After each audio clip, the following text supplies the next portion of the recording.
The Bunker Project podcast episode number 51. Already?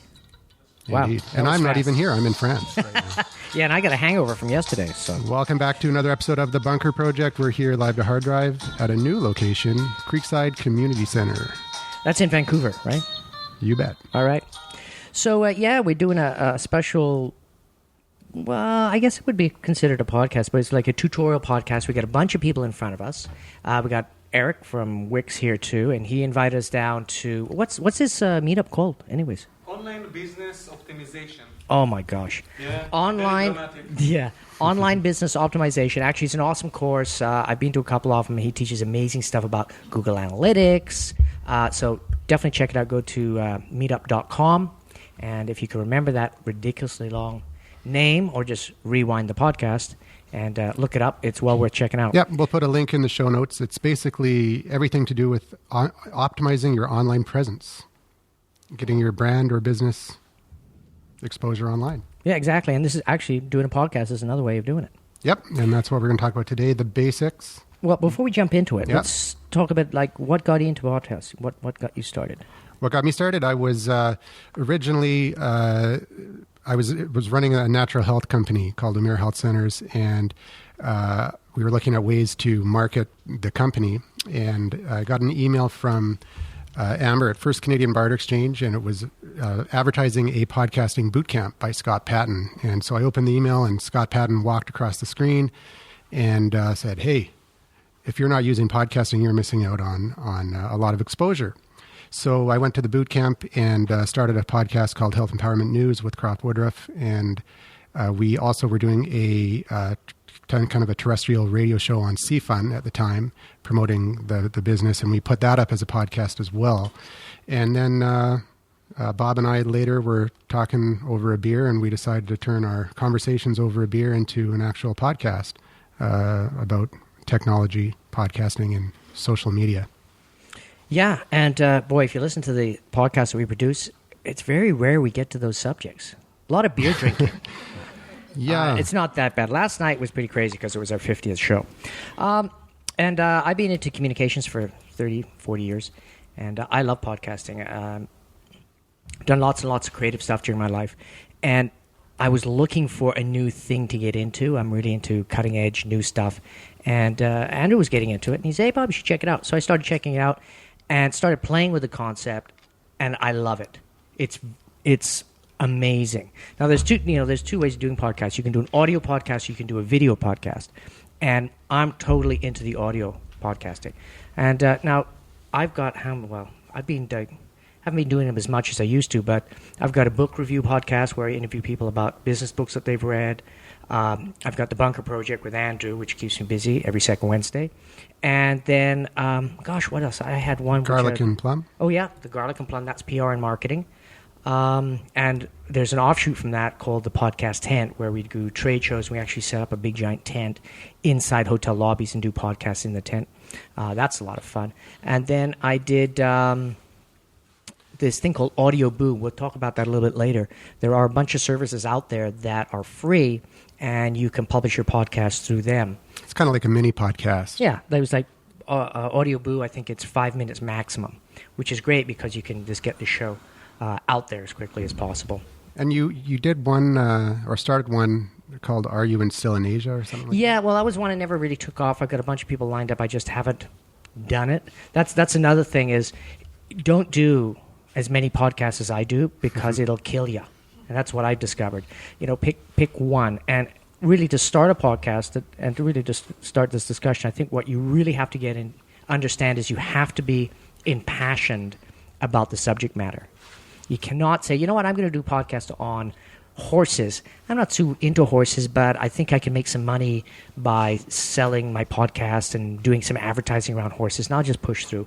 Really bad idea. Now, if you're nuts about horses, totally crazy about horses, you live horses, you dream horses, that's a good subject for your podcast because it'll keep you going past show 5, past show 10, past show 50. There's a term called pod fading out there in the podcast world. It basically refers to people who start a podcast, they get all excited, they put out a few episodes, and then they just disappear.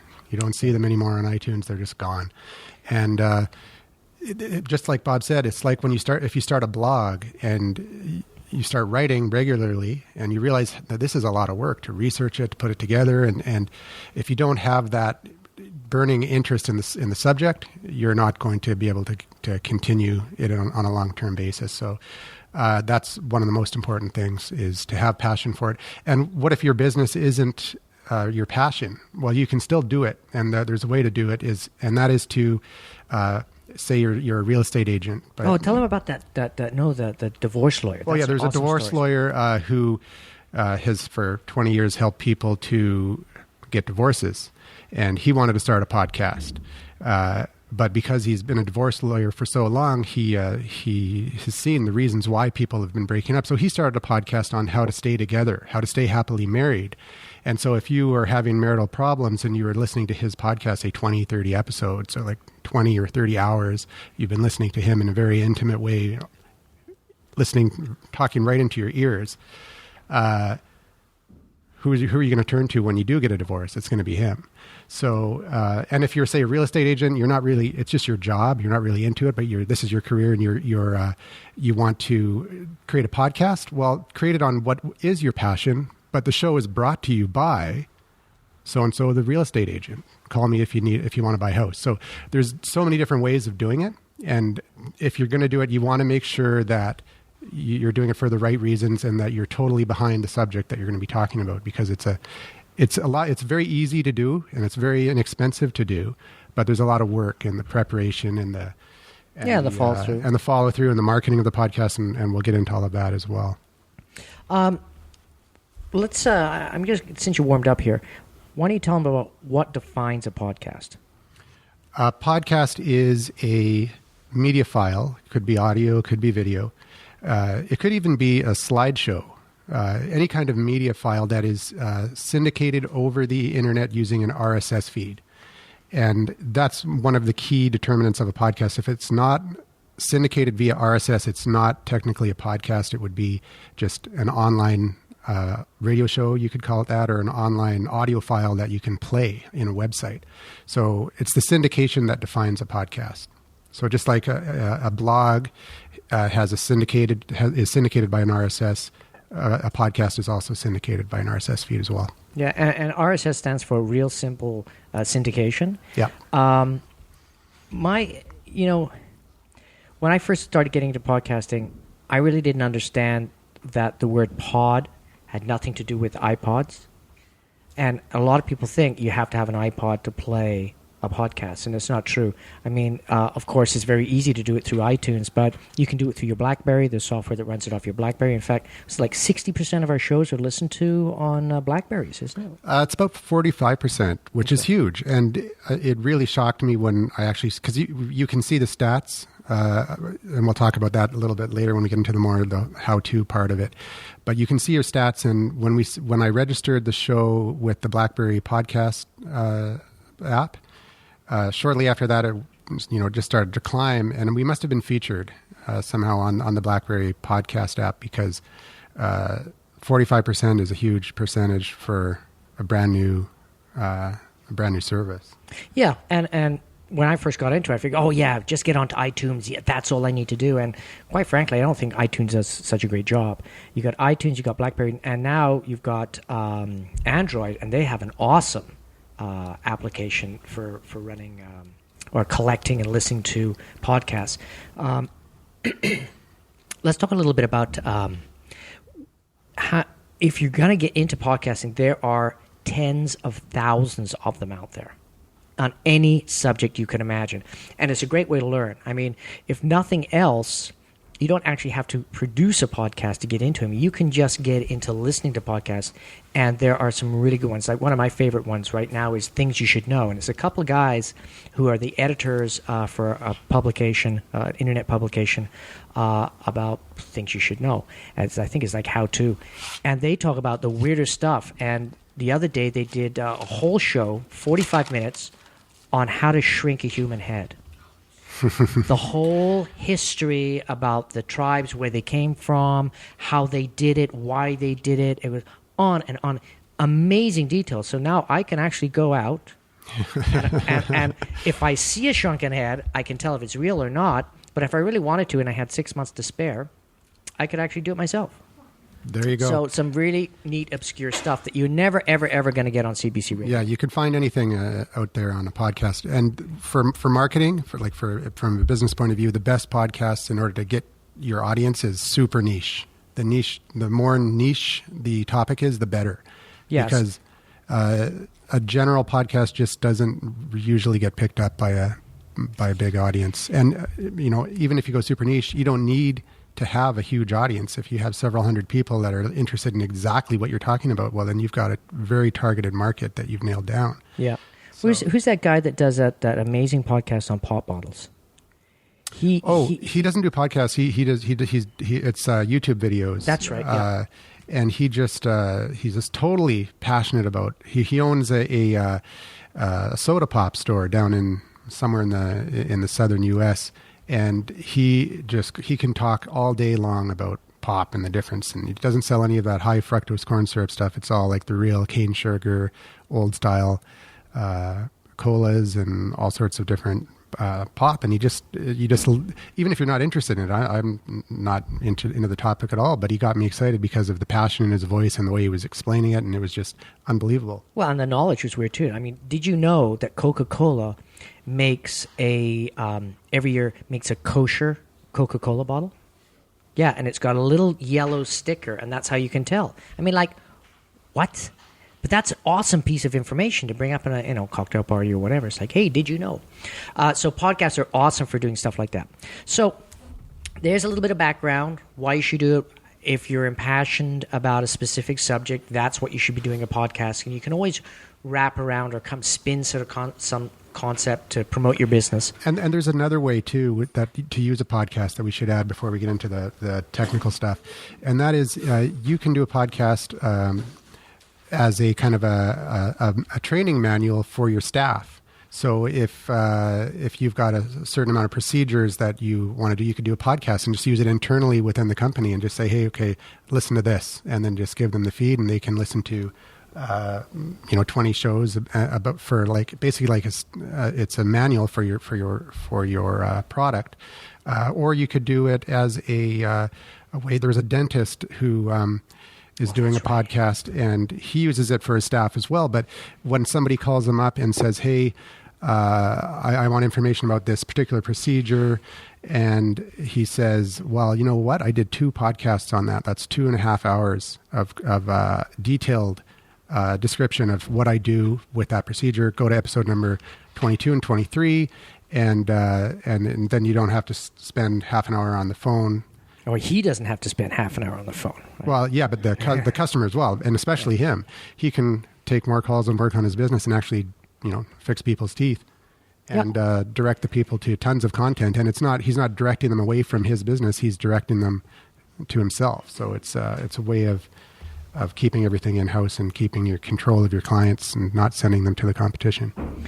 Okay. I think we've got that one covered. Let's talk a little bit about equipment. Now, you see for our listening audience, what we have here, we've got a pretty standard setup. We got 2 mics. We actually have a third mic. We're using a mixing board.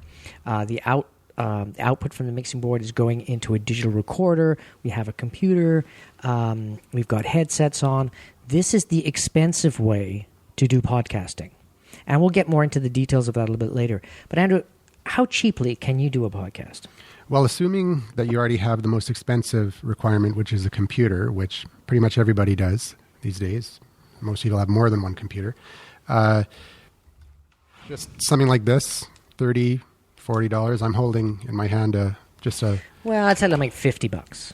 This one, yeah, it's probably $49 at London Drugs. Yeah. And it's just a headset with a mic, a built-in boom mic. And if you get a USB one, it's better. Instead of this one in particular is an analog mic, which means only work on a PC. But it came with a USB adapter, so you just plug these into the USB adapter, plug it into the computer, and you're set. And you don't need anything else. The rest is done with software, and it's all free. Or at least you'll start off free. As you get more experienced and get more into it, you'll you may become like us and become a little over the top. podcast equipment junkies. Yeah, definitely. making monthly trips down to Blaine to pick up audio gear. And it's a really good way to start. If you're going to start as cost effectively as possible, because you might do 5 shows and say, you know what, I don't have time for this. I've lost the passion. It's too much hassle. I'm really actually listening. I'm more into listening to other people's podcasts. I really like that. And so I'm going to drop it. Well, at least you didn't throw away a ton of money. And you can always use this headset for Skype. I mean, it's great for Skype. Or video games. Yeah, or video games or whatever.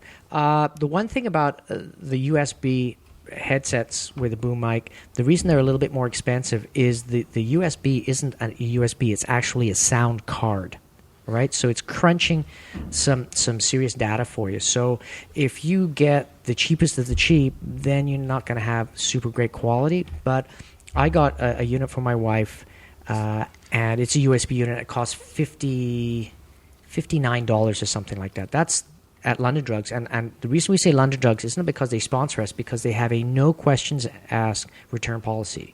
I mean, ridiculous. Within 15 days, as long as you keep the packaging and the receipt, you can bring it, I don't like this, or you just bring it back into, I want my money back. They will not ask you why.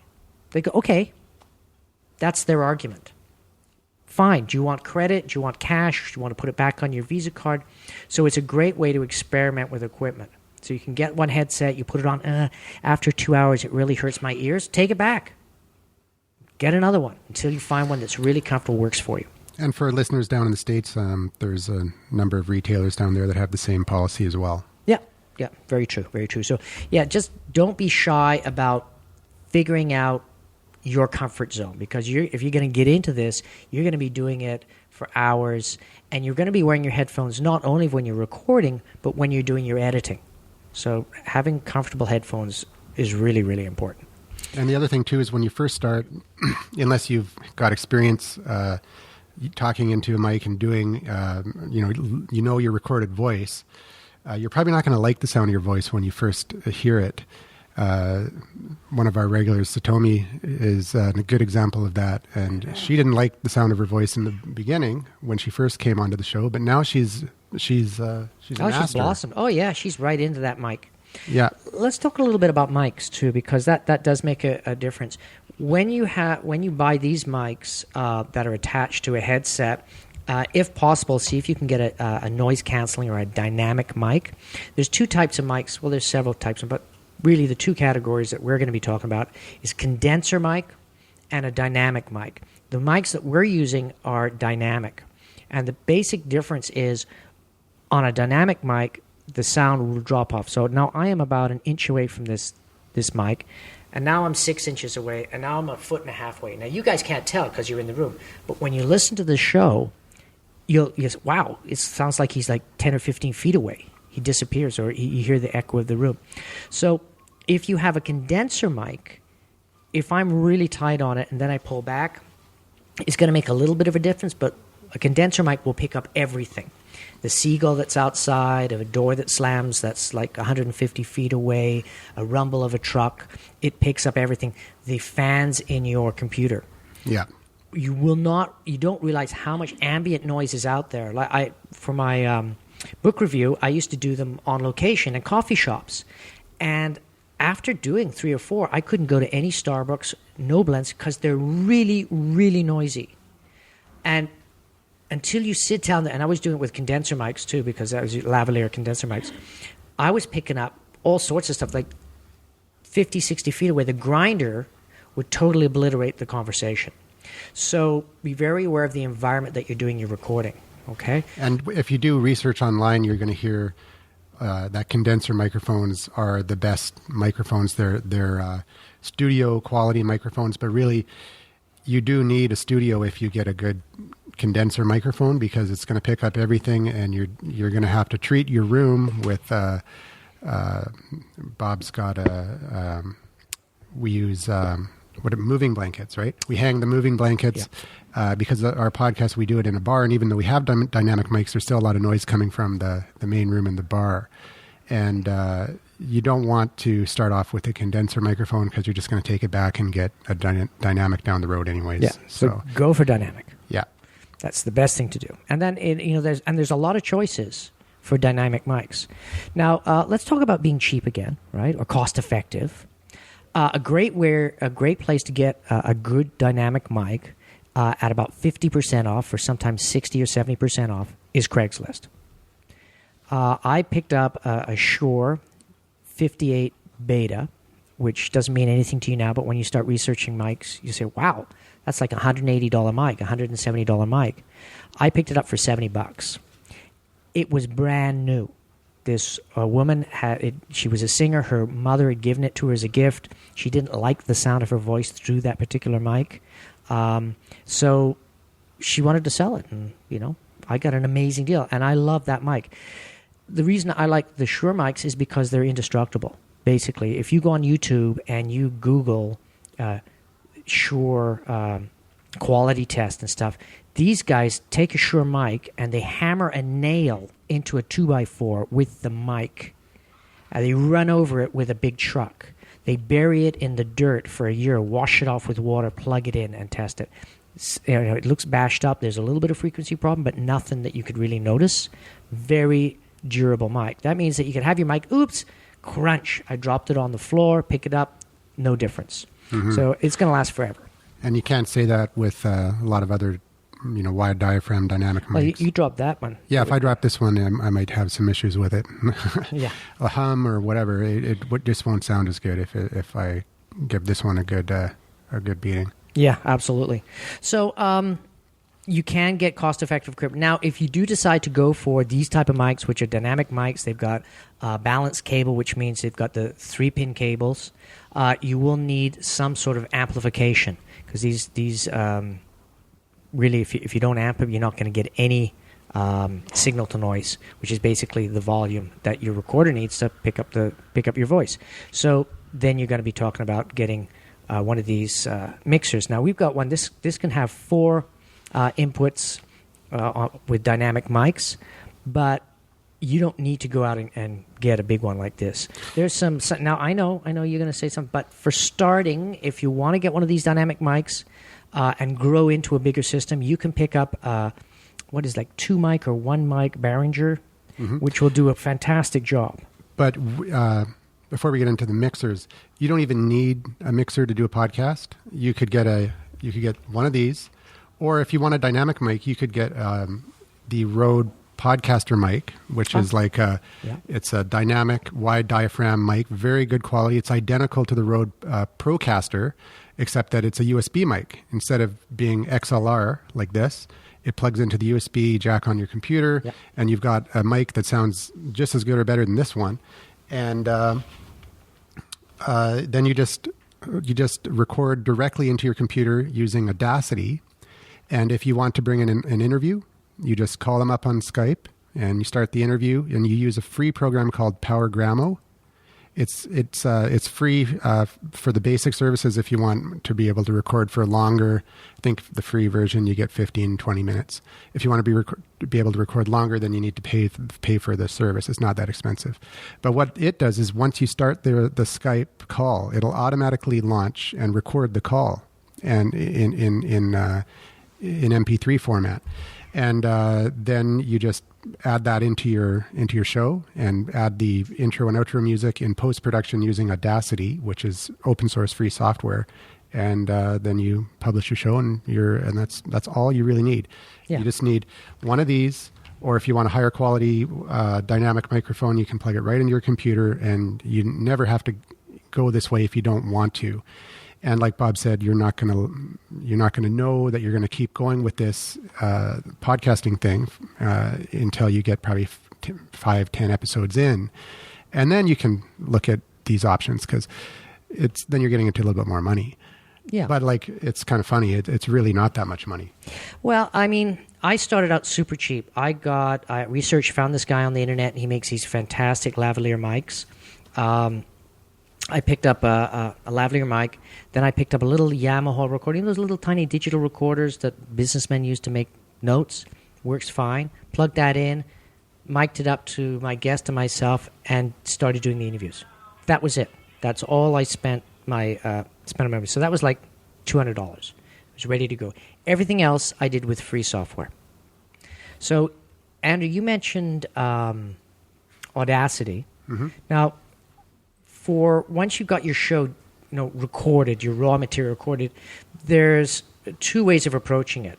You can do a thing called a style called live to hard drive, which is basically like a live show format. So whatever happens, that's what goes on your show, even though you're not broadcasting live. You record, then you do some post production, maybe the intro and the extra, and then you let it go. Or you can edit the show, taking out ums and ahs, noises that you didn't like, sections of the show that didn't work out, and then it becomes an issue of time. Mm-hmm. How many hours are you willing to work on a half-hour show to polish it? And the thing is, once you get into it, you can go nuts, and nobody notices it. It becomes a black hole because you start to become a perfectionist. Oh, I didn't sound that way. Oh, I should beef up the bass a little bit. You can tweak the audio so many different ways, and it becomes something that you just you got to draw the line somewhere. Yeah. Like I would do, and I'm really into producing stuff as time effectively as possible. So I would do these interviews. And they would be like 30, 40 minutes, and I'd edit them down, taking out all sorts of stuff to 8 minutes to 17 minutes. So I was basically cutting half of the audio out. And that would take me an hour and a half. So to get 15 minutes, it would take an hour and a half of editing. So imagine if you had a 1 hour show and you edited, so you would start off with almost 2 hours to edit it down to 1 hour. You would be in there for a day. It's a lot of work. I mean, it's a lot of fun too at the beginning, but you really, I'm going to take this little part out and I'm going to boost that little part there, and it's fun because it's kind of cool if you're a techno guy like me. Totally get into it for a while. But then it's like, show 18. Oh, I can't handle this. This is driving me nuts. So it becomes work. So all my shows now are live to hard drive, and if the only time we will edit is if somebody swears. And that's an issue with when you're recording in a bar and you're drinking beer. Yeah, it happens. He said the S word. Oh no! So you have to go in and edit. But that's all you do, and you just go in. It's surgical editing. Boom, it's gone, done. Put your intro extra in there and go. And when you have equipment like this, there's a program called PowerGramo available for the PC, or sorry, not Pod Producer. Available for the PC, and it's just like it just queues up the audio, and you can have, if people have called in and sent you voicemail feedback. So if they have a question, like your listeners, maybe they have a question about whatever you're talking about in the podcast, so they call in voicemail feedback, and then you can queue that all up and play it at different parts in the show. Okay, I got a question from so and so. You hit play. It plays, and then you answer the question, and that's all happening live going into the show. And if you're not recording live to hard drive, then you've got to actually take those clips, insert them in while you're editing in post production, and then fit everything together. And it's a much harder process. So that's why I like the mixing board. It allows you to be completely live to hard drive. Yeah, and it's a funner toy to play with. But if you're not using a mixer, and you want to minimize your time editing, you just get used to having a workflow and go through your podcast, record it as if it's live, then take the file and drop it into a program called the Levelator, and that's by the Conversations Network. And the Levelator will add all the compression and the does a whole bunch of audio processing on the file. And so if you have somebody that's, say, talking on Skype and they're talking very quietly, and you've got really good levels, so you're getting good volume on your voice, but then the person's talking very quietly, you just put it in the Levelator, and the Levelator will even it all out. So very pretty amazing, very simple.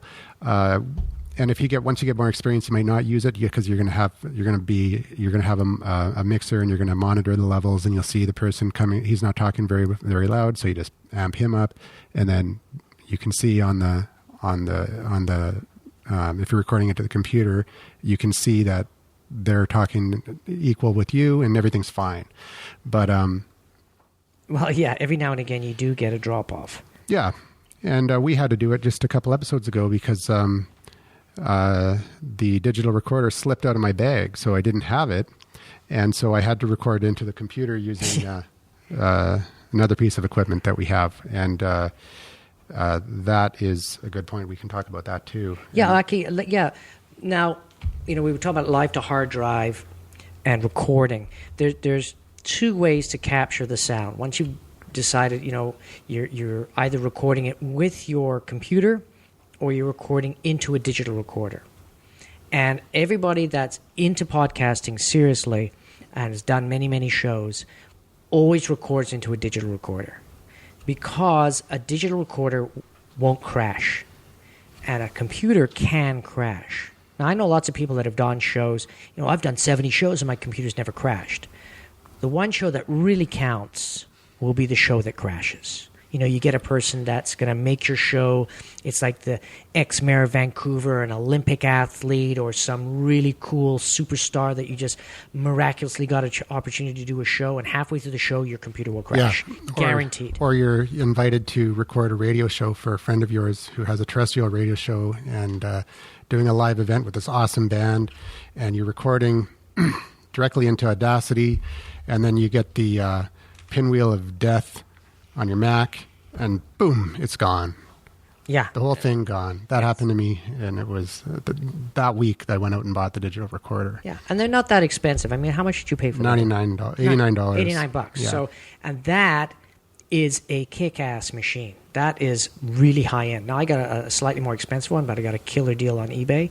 So that's the only reason I got the more expensive one. The Marantz, and the little tiny Olympus, they do very, very, very good digital recorders, and I paid $130 for that one. So really, he got the Tascam does an amazing job for quality. Yep, and you can use it. You can use it to record in, but you could also use it if you're, say, at a trade show and you want to do interviews. You just take it as a handheld, and you. It's got good mics. Yeah, it's got really good mics. It is a condenser mic, so you are going to get the background noise. But when you're in the field at an event, that's a good thing, because it's like a sound. They call it a sound seeing tour. So you're out there, you got the noise of the people talking in the background in the convention. It's all coming in very, very clearly, but your audio is very clearly too, because you're talking closer to the mic. So, but in general, you don't want to hear the dog barking, and you don't want to hear the lawnmower going and the hum of your computer. It just is really annoying. Actually, that reminds me, another amazing place to do recording is in a car. A parked car, not a driving car. And I've done 5 or 10 interviews with people in their car. If it's a cheap, teeny car, obviously you're not going to get a lot of sound buffering. But on the more high-end cars, when you drive in the car, it's engineered so you can't hear all the sound on the outside. Well, the same thing. If you're parked in a parking lot and not too many cars going by, you get a studio sound. You've got lots of soft material that absorbs the sound waves, but you also have some hard material, the glass, so you get a little bit of bounce. So it's a very, very nice sound. So you might want to experiment with that. And that'll work great with a condenser mic or with a dynamic mic. Both will look and work fantastic. So that's a great tip if you have a car, because then you can drive to location, pick up your guests, drive them to a parking lot somewhere, stop the car. Not right beside a construction site, though. Unless it's, construction news. And then interview them. And, now the other secret is if you're wearing any jackets or material that makes noise when you move, take all that stuff off. And then, you don't have to have your safety belts on, and, relax your chair, bring your chair back so you got lots of room, and then do your recording. And it sounds amazing. Yep. So a little bit more on the software side for editing. Yeah. There's a number of choices. There's Audacity, which we've talked to. There's GarageBand, which comes free with Macs. And I'm not a big fan of using GarageBand because Audacity is so much better. And then if you want to get into a more premium and feature-rich program, then there's Adobe Audition, which is... It's like the Photoshop of sound editing. It's amazing what you can do with it. Let's talk a little bit about why I don't like certain software for editing. One particularly, which is GarageBand. GarageBand, when you're editing, there's two things. When you're editing, is taking parts out that you don't like, And then there's putting in your post-production, beefing up the sound, putting it into an extra. So those are two different functions. So GarageBand is very bad for doing the editing part. It's just non-functional. It doesn't work, basically. But it's very good at doing the other stuff. Audacity is really, really good for doing the editing part. And you can do some post-production on it. But when you're putting the intro and extra, it can be done, but not as easily and as simply. So what I was doing is I was editing with Audacity and then importing that final edited file into GarageBand and doing my post-production in GarageBand to beef up the sound. I do the intro and extra because it's very visual. So here's my intro would be on one track, and here's my interview is on another track, and here's my extra on a third track. And then I could control. I just wanted to beef up the sound for the interview, and the rest I just leave. You can do that in Audacity as well. With you can do multi-track editing in Audacity. You can, but it just didn't work for me. It's a personal definitely thing. Not as pretty. Thing. It doesn't have the different colors and things like that. But. Well, and now I don't use either of them. I use Audition. And the reason I use Audition is because it just became available for Mac. How many people in the room here use a Macintosh for the system? Okay, so Audacity would be an awesome choice if you want to drop $400 on a piece of software that edits sound. Now, this is pro-level editing. I mean, you could do a full-on, serious recording studio thing with this thing. It's amazing what it is. Most podcasters, they don't use the pro features. They just use it just as if it was Audacity, but then they have these really cool audio processors to really beef up the sound and the multiband compressor and things like that. And for cleaning. Oh yeah, the visual editor is awesome. Yeah, it's like a Photoshop function. Basically, when you're looking at Audacity or GarageBand or Audition in the editing function, you get basically a waveform visual depiction of what your interview is, what your podcast is, and it looks like a bunch of scratchy lines. And as you zoom in, those lines become little clumps, and you zoom in, and eventually you actually get to see the individual voices. And when you get better at it, the shape of the word you can start to recognize, like an looks a certain way. So when you're editing, you can say, I bet you that's an You click to it, and yeah, it's an You copy it, cut it out, then you don't have an there anymore. So that's the visual representation of a waveform.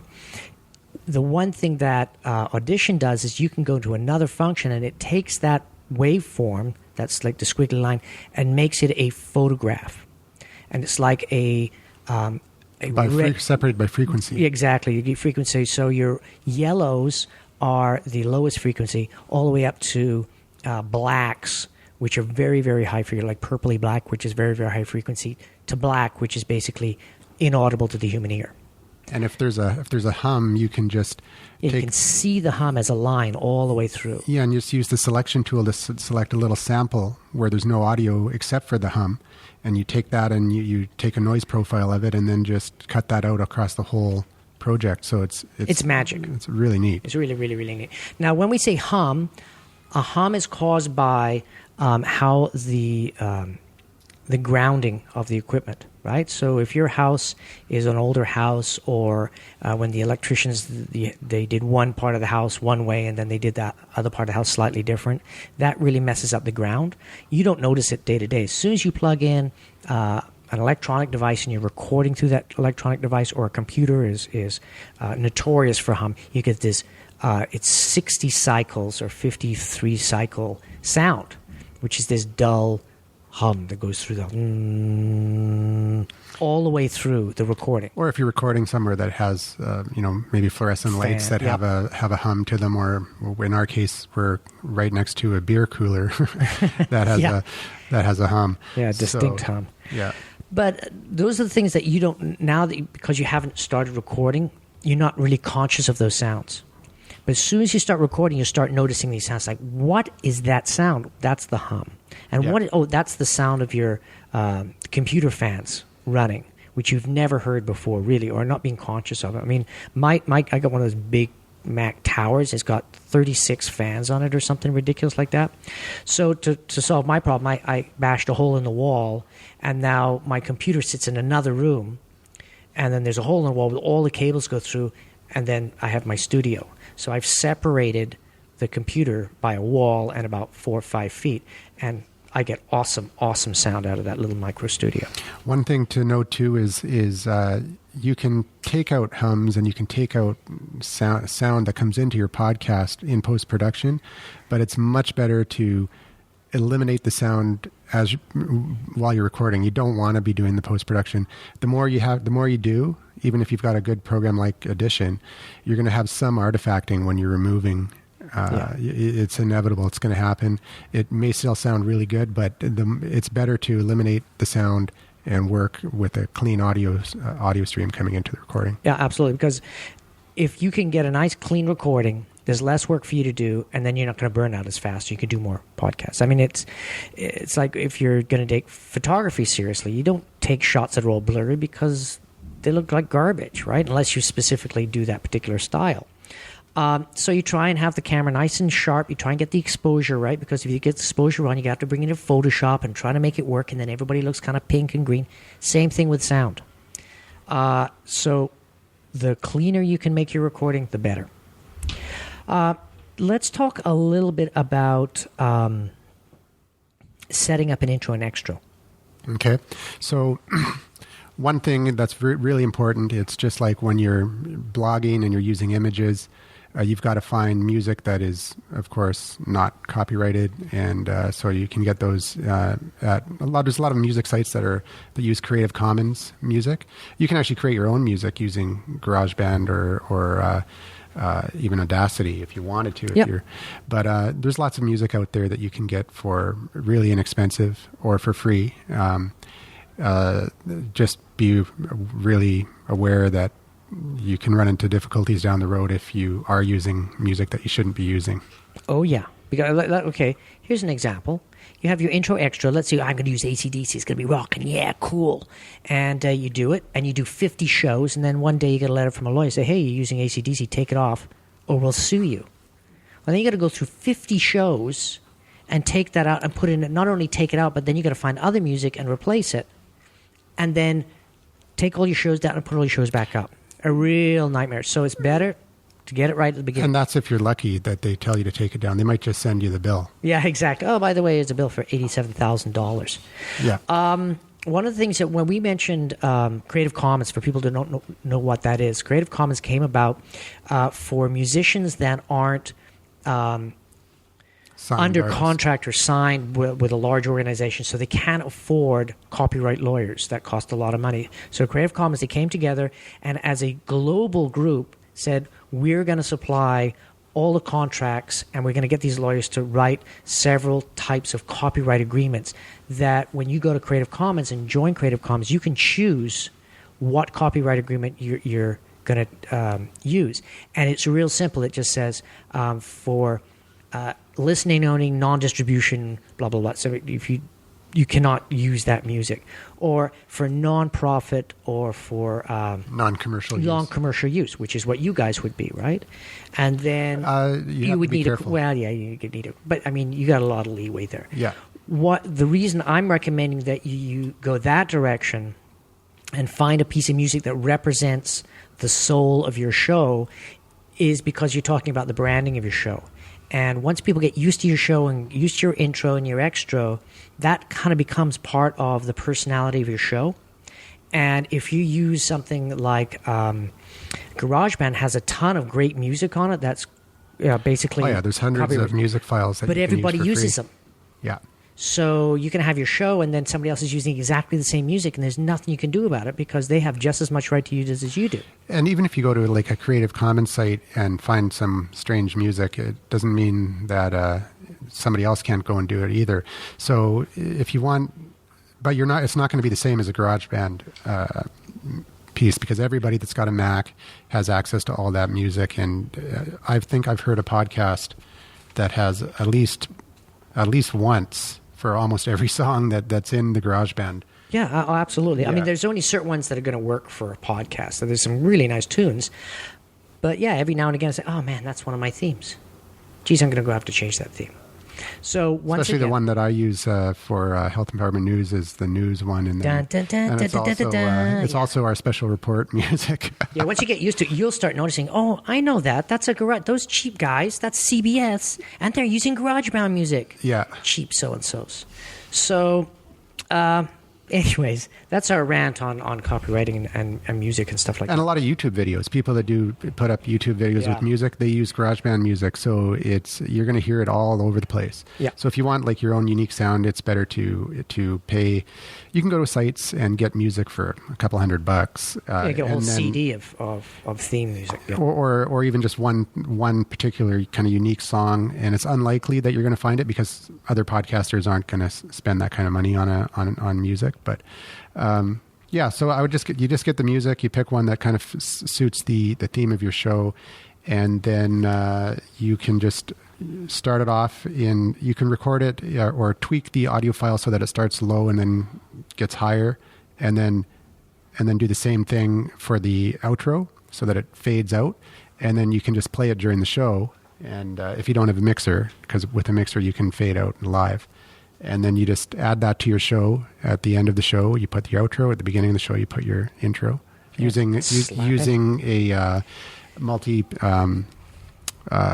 pane editing in GarageBand or Audacity or Audition. Yep. And it's very, very easy to do. It's pretty straightforward, pretty easy to do. I mean, the first time you look at it, you think, "Oh my God, look at all these options! I've got 5,000 options." You don't have to worry about it. It's just like Photoshop. There's a lot of depth, but all you're doing is you're opening up a file, you're changing it to 500 pixels, and then you're saving as a JPEG. Same thing. You're opening up an audio file, you're making sure the levels are okay, and then you're saving as an MP3. I mean, the most simplest thing that you can do with an editing file. So the next thing, though, you need to Yeah. do is tag the file.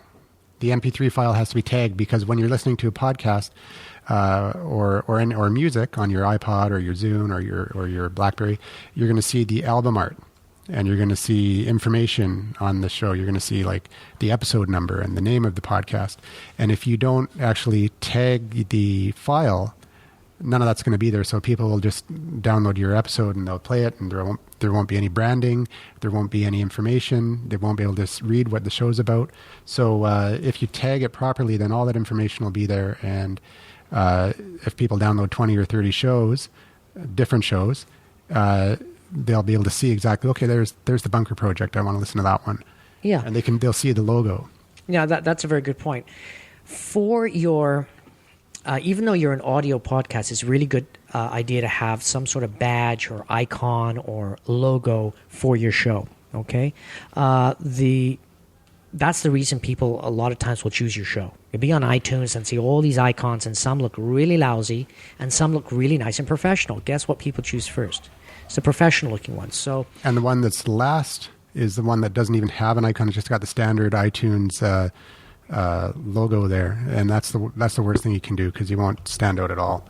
And it's your opportunity. Your album art is your opportunity to make a good first impression when people open up iTunes and they search for social media, or they search for whatever your business topic is, and they see a really nice image that kind of represents what that topic is. They're going to click on that and try it out. Yeah. And then if the content is good, they'll subscribe. Yeah, it's a pretty even playing field, because 99.9% of podcasts are free. So it's nothing to do with, buy us because we're cheaper than the other guys. Listen to us because we've got a cool icon, we have nice production, we have consistency in shows, we have more than 3 shows, we've got like 30, 40 shows, so obviously these guys are a little bit more serious. That's a really good way to tell if you're going to get a good podcast when you're looking for new content to listen to. Yeah, and your show could be right next to Oprah's podcast, right? So it happens. We were right next to Leo Laporte. What's his name? Scott Clayton Morris. This week or Today in Social, I think it's called. Yeah, huge. And, he's a Fox News guy, right? So he's a personality, and so we're right next to him. So it's a really good opportunity to get your brand, kind of associated with. And people go to that page on iTunes and they see this guy and they see this, and we're right beside. So we must be as good as him. Yeah. So okay, let's talk a little bit about. Okay, we've recorded the show. We've done this editing. We've really happy with. We've got an intro extra. We've got this MP3 file. It's 20 megabytes. What are we going to do with this file? So there's a couple different things you can do, and this is where it comes down to free versus paid again. You can upload to a service called Podomatic or My Podcast World. That's at podomatic.com or mypodcastworld.com. There's a whole bunch of other ones there. Actually, probably 30 different podcasts. But those are hosting really sites. good ones. And yeah, those two are good ones. And it's 100% free. You don't have to pay for any hosting, but you don't have control of your RSS feed. They own the RSS feed. Blog Talk Radio is another good example of a site that you can record directly into, create essentially a podcast over the phone. TalkShoe, you can do the same thing. You wouldn't even need one of these. You could call in to the service, their 1-800 number, and run your show, bring in guests and everything like that by getting them to call into their number. And the problem with that is the audio quality on Blog Talk Radio. It's like telephone conversation. It's a telephone quality, so I don't recommend doing that. But if you create your own MP3 file, really good quality recording, upload it into Podomatic, it's going to be as good as any other option. And if they go out of business, though, say Podomatic just disappears, your whole feed disappears. Yeah. Gone. So that's why I recommend... No. Why is that important? Why would you care if your feed's gone? I mean, you just put it up again, right, with somebody else. Because the subscribers... All say your you listeners. have 10,000 subscribers, all your listeners, you don't... Unless you've taken other steps to capture who these people are by having a email sign-in form or asking people to, but the majority of your listeners aren't going to do that. They're not going to. They're going to listen to the podcast and that's it. And they may act on a promotion that you have or a special that you do or something like that. But if you lose your feed, you have no way of getting back to those people. They're gone. Yeah, you just disappear. You can start a new feed, upload all your episodes, and you have a new show on iTunes, and some of them might resubscribe, but they might not find you. Yeah. I mean, there's like thousands and thousands of... So it's like... And then you have to start your process of getting up to the top in iTunes again and in BlackBerry and Zune. And it's you know what? It's like losing your phone number. One day... Oh, yeah. I don't have the same phone number. No, I have some friends I can contact them. Oh, by the way, I have a new phone number. But there's hundreds and hundreds of people the last 5, 10, 15, 20 years that you've been connected with that have your old number. And one day, I got to get a hold of Bob. I've got this amazing thing. Oh, this number is no longer in service. Oh, well, he's gone. He doesn't exist anymore. So that's why you want to have a little bit more control. Plus, you get the demographics, too. And I know with you guys, you understand about the importance of knowing the data, who's watching your show, who's listening to your show, which shows are more popular than others. If you don't have that data, and all these services, you don't get that, how can you tell? Like we never would have known if we didn't have access to the stats that 45% of our listeners are on BlackBerries. Yeah. And it's good to know that kind of information. And where they're listening, we can see how many people are listening in the States. Yeah. And what states they're listening in, and same thing, what cities. We know how many people are listening in Vancouver and things like that. With services like Podomatic and My Podcast World, you can get the stats too, but that's not part of the free version. You have to pay them, a certain amount per month. It's a small fee to get access to that and some other premium features. But like if how you're much is doing like that, $18-19 a month, or no, it's more like $6 or $7 okay. a month. All right. But if you're going to do that anyways, you might as well go the other route, which is to host it yourself using a service like Libsyn. And Libsyn offers a service where you pay for your storage, and the storage is good for 30 days, and then it gets archived. And it gives you unlimited bandwidth. So with podcasting, Bob mentioned before the show, it's bandwidth that's important in podcasting, not storage. Because if, like the big example is always, what if Oprah mentions you on her show, mentions your show, and everybody downloads it? You get like 1 million downloads. Well, if you're on a service like Amazon S3 where you're paying for your bandwidth, you're going to get a big bill. Yeah, like $1,000 or more. Yeah. For that one show. Yeah, because what people usually do when they subscribe to a show that they like, they're gonna listen to the latest episode, and if they really like it, they're gonna download all the episodes. Yeah. So if you have, say, 10,000 new listeners, and you've got 100 shows in your archives, And so 10,000 people listen to one of your shows that happens to be like, say, a 30 megabyte file. And then they listen to you got a crazy situation here. So you really want unlimited bandwidth. Yeah. So there is that great service called Libsyn. Now that's like $5 a month, isn't it? Like for 50 $5 megabytes a month and $7 if you want stats. Right. Okay. So $7 a month, you get stats. It's a really simple interface. I checked out. There's a lot of them out there. I checked. This is the best one. That's all the podcasters that are doing stuff tend to use them.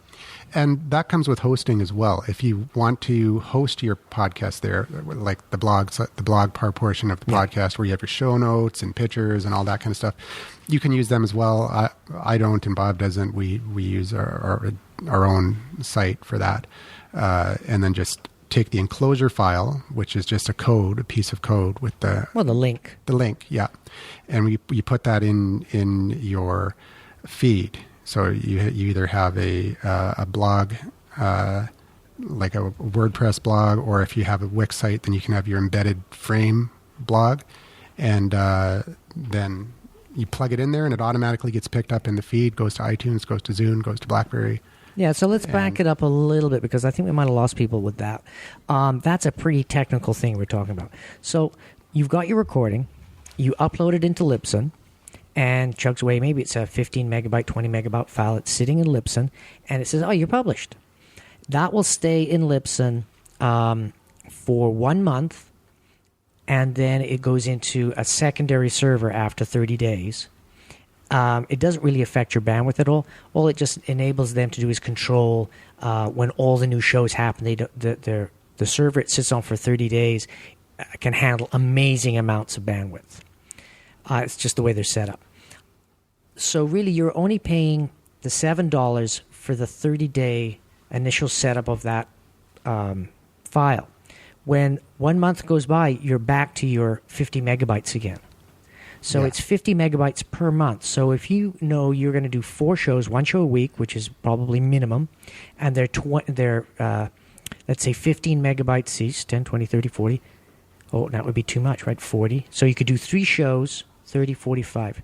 3 shows at 15 megabytes each would cover you under the 50 megabytes worth of space, right, for the $7. Then when you go past your 30 days, all those files, those 45 megabytes worth of files, get moved to a secondary server. The link stays the same and everything. Nobody really notices. And you don't really pay for that anymore. You get another 50 megabytes for the following month. So as you start building your, 5, 10, 15, 20, 30, 100 shows, those shows sit in their servers. And that $7 covers you for hundreds and hundreds and hundreds of megabytes worth of shows as you've collected them. You're only really paying that $7 for the initial 30 days. And then it goes into their secondary server, and that's part of their service. So it's almost like buying insurance. A good way to explain it is you're paying for like 50 megabytes worth of uploads per month. You can upload 50 megabytes worth of new content per month. Yeah. Now, if you got more, I mean, you can pay more and get more service. Like I'm paying $25, and I have 500 megabytes worth of data that I can upload every month, plus a bunch of other bells and whistles. And I'm covered. And I peaked the other day because I was doing so many shows, and I had, I think I only had like 30 megabytes left near the end of the month. So I'd used up 400 megabytes plus for that month because I'd published so many shows. But the following month, I only used 100 megabytes. So I'm thinking actually after I get a couple more major clumps of shows done, I'm going to back off. So just because, I started with $5, then I went to $7, then I jumped to $25, and then I'll probably go back to $20 again because I don't need that extra. So you can be very flexible. They're great guys to work with. Bob's got a number of shows, and say he decides to go down to one show, he could go down to the $7. Yeah. And it doesn't affect his hundreds of other files. So it's I'm actually still covered under the contract. Really, really good service. It's a great deal. It's great. So anyways, so you upload it, and then you get your link because basically what they're doing is a warehouse. Here's your file, and by the way, here's the address of this file. So if anybody goes to this link, this file will play through their server, not through your. Then you have a choice of, like Andrew said, hosting it with them or basically having a blog or a website that people can go to on the internet and listen to, if they don't want to do it through iTunes, they don't want to download it onto their BlackBerry, they don't want to listen to it with their Zune, they can go to your website, look at the show notes, which are basically a very brief description. Oh, we did this, we talked about that, so they can read whether they want to listen for an hour or 15 minutes. And from there, you just have a player. Now, what's the player that you recommended? I love it. The audio player. Yeah, the audio player. So the audio player. One Pixel Out is the developer. Yeah, and that's for WordPress, and I love WordPress because it's so easy to use. It's a Flash-based player too, but if you use Pod, what's it called? Pod Producer. It'll put the player through as HTML5 as well, so it'll play on iPads. Nice. So, anyways, all that technical mumbo jumbo there basically means that when you can still use the One Pixel Out Flash player, but that plugin converts the player to HTML5. Yeah. All that really means is that you create a location for your guests, your listeners to go to and listen to your show. That's all. And you can set it up that they can download the MP3 file onto their hard drive if they want to keep it in their private collection, right? They can do that as well. All iTunes does is they don't actually store your podcast on iTunes, and BlackBerry doesn't store it on their server. They just store an address. They're just a directory. They just link to your file, which is stored wherever you happen to put it. Yeah, that's why you have to pay Libsyn to take care of all that bandwidth for you, because iTunes will not talk to you unless you do something like that. Now you can host your podcast on your hosting company for your website or blog, but if you're a once gambler, they notice that you're pulling that kind of bandwidth, then they'll shut it down pretty quick. Yeah. So you can try it for a little while, but really, I'd recommend just going into Libsyn. And it's just so easy and it's so cheap. I mean, gosh, it's like $7. It's not going to kill you. So you don't have a Starbucks coffee one day a month, and you're covered. People, they go to your website. They're used to going there. They download from iTunes and all that stuff. And really, what you've got to look at your podcast is, and we're getting into the promotion of your podcast right now, is it's a product. You can't just make your podcast and sit back. You want to really look at it. It's like, okay, here's my radio show. I want people to listen to my show, so I have to promote it and tell people about it. One of the ways we did it is we just made a little business card up, and it just talks about the Bunker Project. There you go. Check it out. We do. We organize it through multiple places like. We got a blog. We got Twitter. We got a Facebook account. We've got a LinkedIn. And you can actually play the show right from Facebook too. Yeah, on Facebook. So right from within our Facebook page or anybody's wall that shares it, you can play it. Yeah, that's called RSS Graffiti. RSS Graffiti. So once again, RSS. So how does iTunes, this warehouse, this directory, find out about our show? It's a great piece of software by Google that's called FeedBurner.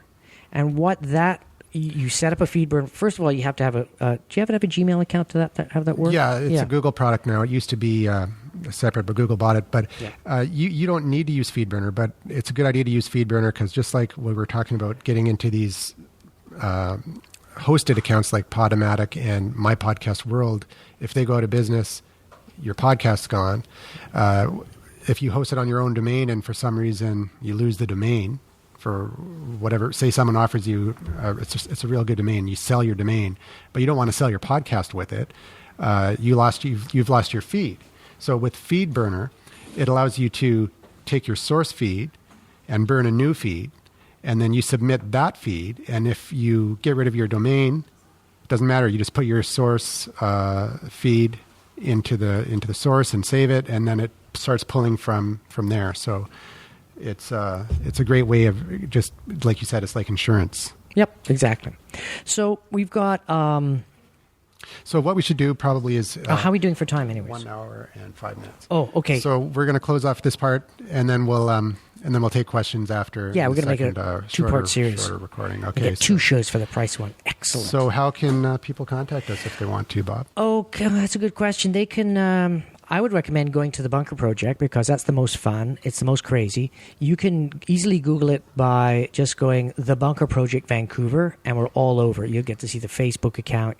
Which is a great example of what our Facebook account looks like, also what our WordPress website looks like, how to find us on iTunes, all that type of stuff. So it'll really give you an idea of what a well thought out campaign for a podcast is. And then you can also pick up a card here, it's got all the information on the back as well. Yep, and you can. Yeah, we'll put all the links in the show notes as well, and you can contact us actually at 1-877-636-1474. Leave a message, or there's extension numbers for both Bob and myself at that number. And if you want to ask a question for a future show, you can leave a message there, and we'll get you into the show. Yeah, just call it in, say, hey, I got a question for Bob. Yeah. All right, so that's it, and we'll see you again next week. Yeah. And, we'll hear about France when you get I'll be back from France, and I'll tell you all about it. You're going to bring me a bag in? Yeah. All right, cool. We'll do one.